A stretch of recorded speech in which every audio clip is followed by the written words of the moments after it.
거죠. 그럼 이제 어떤 문제가 생겼느냐? 이 세 가지를 조합해 보면 잘못하다가는 특별한 수입 없이 상대적 빈곤 상태로 100살까지 살아야지 되는 거예요. 그래서 우리가 여기서 해야 될 해결책은 뭐냐면은 나의 가치를 올리는 겁니다. 가치를 올리는 거예요. 그건 뒤에 다시 한번 얘기를 할게요. 심리적인 이유. 앞에 거는 이제 현상적인 이유지만 그 현상적인 이유 속에서도 그 상대적 빈곤이라는 거는 비교가 들어간 거기 때문에 그것도 심리에 해당하기는 해요. 그렇지만 공통적인 사회 현상이라고 보기 때문에 그거를 그쪽으로 놓은 거고, 심리적인 불행의 씨앗은 이건 불교에서 얘기를 하는데 탐진치라고 그래요.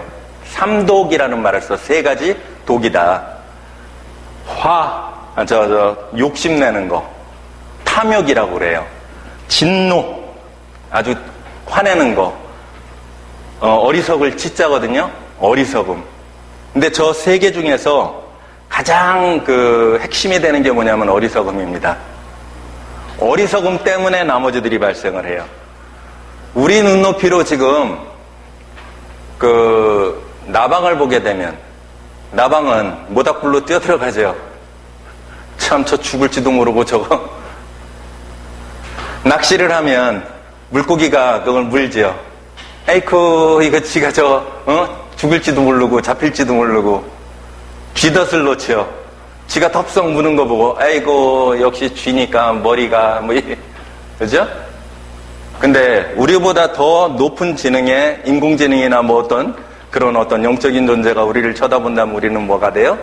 하찮은 존재가 돼요. 근데 우리는 만물의 영장이라고 스스로 생각하고 그렇게 나 잘났다 라고 생각하면서 내가 옳다 라고 생각하면서 살죠. 근데 내가 생각할 때는 세 가지 이유를 불교처럼 얘기를 안 하고 첫 번째 얘기하기를 나는 이렇게 얘기를 해요. 이렇게 보면 참 예쁘죠? 이게 굉장히 비싸다네?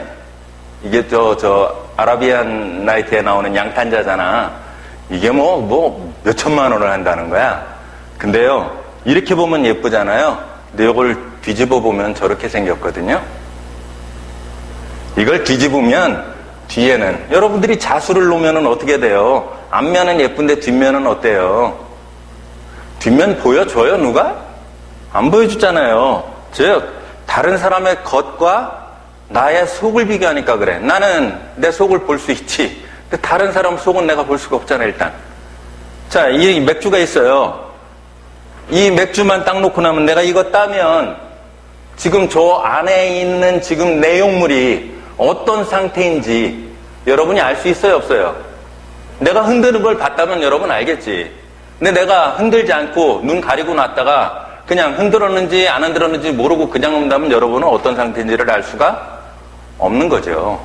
이게 자기 속은 자기만 볼 수 있기 때문에 그래요. 맥주는 맥주만 자기 속을 알겠지. 응? 이걸 내가 잘못된 비교라고 해요. 두 번째, 행복하지 않은 이유 뭘 것 같아요? 서로 옳다고 싸우고 미워하고 상처 줘서 그래요.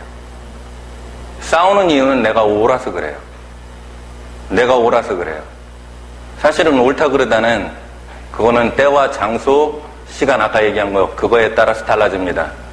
니코스 카잔차키스라고 그리스인 조르바 쓰신 분이 한 얘기라고 해요. 내가 찾아보니까 난 못 찾겠더라고. 무엇이 옳고 그른가가 아니고 언제 옳고 그른가다. 중요한 말이에요. 하여튼 저렇게 서로 옳다고 하니까 내가 옳으니까 어때요? 서로 옳으니까. 아까 드라마 삼각형 거기서도 똑같아요. 거기에 가해자가 있었잖아요. 그죠? 근데 현실에서는 가해자도 없어요. 애들 혼내켜보면 우리 알잖아. 두 놈이 싸웠어. 근데 내가 딱 볼 때는 분명히 어때요? 이놈 새끼가 때렸네? 그런데 두 놈 다 뭐라고 그래요? 가해자라고 그래요? 피해자라고 그래요? 둘 다 피해자래. 둘 다. 지들이 다. 가해자는 존재하지 않아요. 다 지가 피해자래요. 그러니까 더 다투게 되는 거야. 이게 내가 모르니까 그렇게 싸우고 다투고 그러고 상처 주잖아. 그렇게 다퉈놓고 지가 저기 하다고 다 규합해갖고 왕따 놓고, 뭔가 괴롭히고. 이게 그렇게 되잖아요. 그런데 저 험담이나 그런 행위들은 부메랑이 돼서 자기한테 다시 돌아오게 될 거예요. 세 번째는 이 그림을 보면은 어떤 생각이 들까? 내가 부사에 사실은 올려놓고 있던 사진이거든요.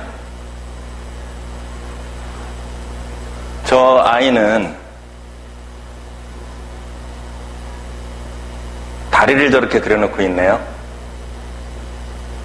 참 안타깝지요. 저도 안타까워요. 여러분들은 아마 저 아이의 신체를 안타깝다고 할지 몰라요. 근데 나는 아니에요. 다르게 안타까워요. 이미 다 갖고 있기 때문이다가 세 번째 이유예요. 우리는 이미 다 갖고 있어요. 근데 다 갖고 있는데 갖고 있는 거는 원래 갖고 있어야 되는 거예요. 내 손에 갖고 있는 거는 원래 있는 거예요. 그래서 이거는 있는 거기 때문에 갖고 있다고 생각을 안 해요. 그런데 되게 그걸 모르기 때문에 잃어버리면 그러면 이제 누구나 알게 되죠. 저 아이도 저 전에는 몰랐을 거예요. 그런데 지금은 알겠지요. 두 다리 멀쩡하게 이렇게 걸어다니고 있다는 거가 얼마나 축복이고 행복인지. 그런데 내가 안타깝다는 것은 그럼에도 불구하고예요. 그럼에도 불구하고 아이한테 누군가 어떤 어른이 이런 걸 보여준다면 어떠할까? 영상입니다.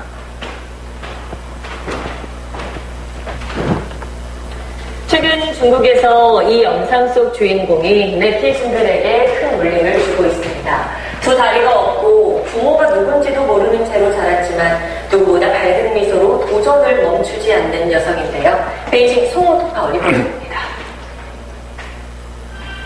두 팔에만 의지해 움직이면서도 환한 미소를 잃지 않고 물구나무서기와 스케이트보드, 수영까지 거뜬하게 해냅니다. 중국에서 큰 관심을 받고 있는 동영상의 주인공 31살 웨이메인입니다. 웨이는 3살 때 산치성의 한 복지관 근처에서 발견됐습니다. 我从记事以后我就是这样的，而且在福利院里面，小朋友大家都是一样的嘛，一起这样见的，一起长大的，就见怪不怪了。 절망하는 대신 받침대와 나무 토막을 다리 삼아 일어섰습니다. 운동선수로 선발돼 장애인 수영대회에서 우승했고 전문학교를 졸업한 뒤에 복지관으로 돌아가 학생들을 가르쳤습니다. 더 큰 도전을 위해 올 초 온라인 쇼핑몰에 뛰어들었고 일상과 사업을 온라인 방송으로 공유했습니다. 그녀의 강인함과 밝은 모습에 벌써 100만 명 가까운 팬이 생겼습니다. 很好的励志的故事，他在自己身体有残疾的情况下，然后不断的努力，然后活得很开朗。有一段时间不想玩了，因为我不知道玩它的意义在哪里。但是当听有的人说看到我以后，他对生活有希望了，我突然就可开心。 남들이 할 수 있는 건 모두 할 수 있다는 웨이는 도전을 멈추지 않겠다고 말합니다. 你要是有目标定得高的话，你总比没有目标强呀。你要有目标的话，你在动哪？ 베이징에서 SBS 송우입니다. 근데 이런 사람은 어떨까요?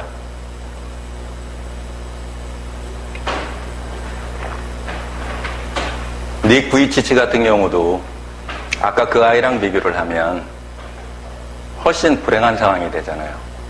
근데 여기서 우리가 조심해야 될 게 하나 있어요. 남의 불행과 나의 현재를 비교를 해서 내가 기쁨을 찾는 것은 그거는 바람직하지 않습니다.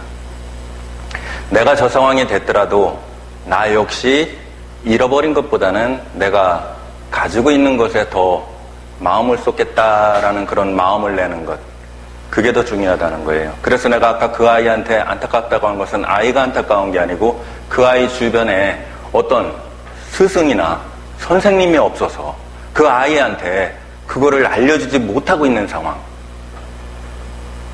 그 아이는 다리가 이렇게 있었어요. 무릎 바로 위에가 절단이었다고요. 그럼 의족이라도 할 수 있는 거고, 증안되면 거기 막대기라도 뭐라도 묶어갖고라도 뭔 짓이라도 해갖고 할 거 아니에요. 여기 아주 하반신이 없는 사람도 하고 있고 팔다리 자체가 없는 사람도 저렇게 살고 있는데,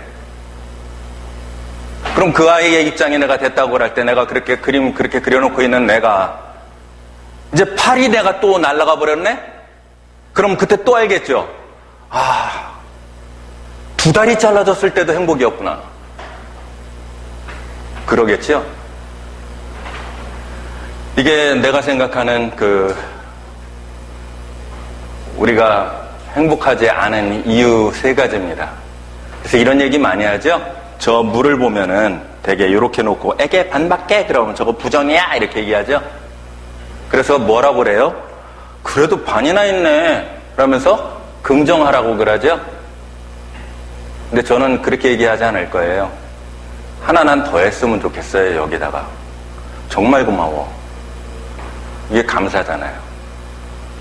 그런데 꼭 감사만 하는 거는 아니에요. 부정하면 안 되는 게 아니에요. 부정해야 될 때는 부정할 줄도 알아야지 되고, 긍정할 때 긍정할 줄 알아야 되고, 감사할 때 감사할 줄 알아야 되는 것. 그러다 보니까 내가 여러분들한테도 이런 얘기들을 해주는 거예요. 왜? 이 가슴 속에 올바른 것이 들어가 있지를 않으면 그 때와 장소와 그 상황에 따라서 어떤 거를 해야 되는지, 즉 중도, 중용, 균형이 뭔지를 알 수가 없거든요. 그래서 나는 이걸 부정은 나쁜 거다 얘기하지 않아요. 대체로 그렇다는 거죠. 부정이 긍정보다 나쁜 거는 분명해요. 대체로 그런 겁니다. 감사도 항상 감사가 좋은 거는 아니에요. 그런데 대체로는 감사하는 게 맞는 거예요. 특히 나랑 관계되는 어떤 주변에 대해서는 감사가 맞습니다. 그러면 어떻게 이런 심리적이든 사회적이든 이런 문제들을 우리가 해결할 수 있겠느냐? 내가 얘기할 때 지금 가슴 속 그랬죠? 몸엔 자세, 마음엔 태도. 표야 내가 만들었어. Posture to body, attitude to mind. 저게 맞을 것 같아요. 몸과 마음이 올바로 서 있는 그런 사람이